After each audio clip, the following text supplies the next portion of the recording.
Coming up in today's edition of The Play, we'll find out why one state official turned down a large raise and how a new law could allow for big bargains on Black Friday, and it's just right around the corner.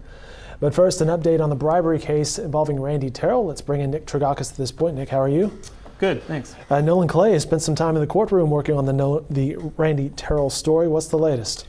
Well, this, of course, was the big news on Tuesday night, was the guilty verdict coming down on a bribery charge against Randy Terrill. The jury has recommended a 1-year prison sentence, a $5,000 fine. There is now a waiting period where he is going to have a sentencing coming up in about a month or so. And he was in court today to ask the judge to let him out of jail on bond until his sentencing hearing. She granted that request, so Randy Terrill will be allowed to be free from jail here for the next little while. He has to pay a $10,000 bond. He's got to wear an ankle bracelet. And so this is not completely out of the ordinary.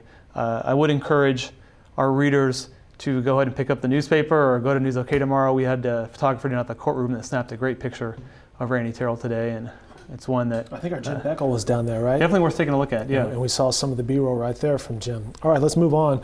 Well, several state agency directors have created a furor. We had the story today by recently accepting $14,000 to $50,000 pay raises. At least one agency head has turned down his opportunity for a large raise. It's a story Randy Ellis is working on.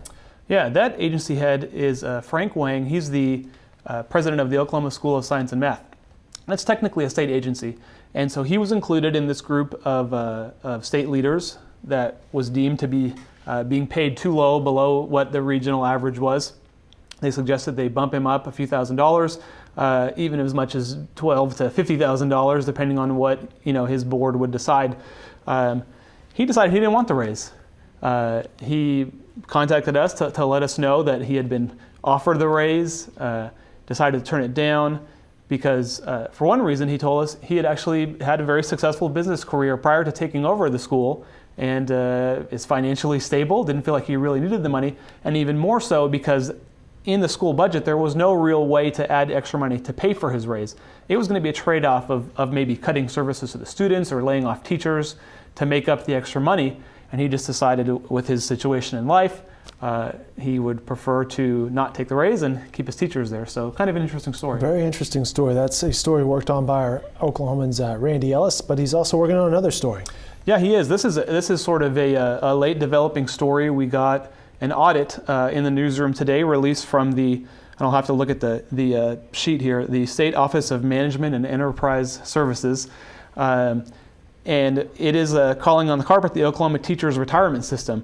The audit suggests that they may have made several improper expenditures with their P cards or purchase cards as they're known. The accusations include buying 25 Kindle Fires for door prizes, paying in an improper way for legislative tracking service. And so as we speak right now, Randy is poring over the report and trying to get his report ready for tomorrow's paper. All right, very good. Holiday catalogs, speaking of paper, are starting to appear in the mailboxes, and it won't be long before we start seeing flyers for Black Friday bargains. But this year, the discounts could be deeper thanks to a new law in Oklahoma that will go into effect. Our business writer Jennifer Palmer explains why you might be paying a little less this holiday season. Starting Friday, Oklahoma retailers no longer have to sell their items above cost. They can drop the prices as low as they want several times a year. And the legislature did this essentially to allow Black Friday deals to be available in Oklahoma. Previously, we'd seen some deals on TVs and MP3 players that excluded Oklahoma but were available in other states because of our law. And so now stores this Black Friday can drop their prices as low as they want. That's our Jennifer Palmer from the business desk. We appreciate her time today. Nick, thanks for your time today. Looking forward to seeing Randy Ellis's story. He had a great story on Sunday, kind of recapping all the political goings-on at the Capitol and how they seeped into the courtroom over the past week. Yeah, definitely. And I'd like to mention, too, Jennifer there mentioned the new laws that go into effect on Friday, that Black Friday law being one of them. We're doing a whole package in the newspaper to talk about all the different laws. There's several that are going into effect on Friday that came out of this past legislative session. We'll look for that in Friday's edition and upcoming editions of the Oklahoman, along with the rest of the stories we just mentioned. Have a happy hump day, everybody, and a good Wednesday night.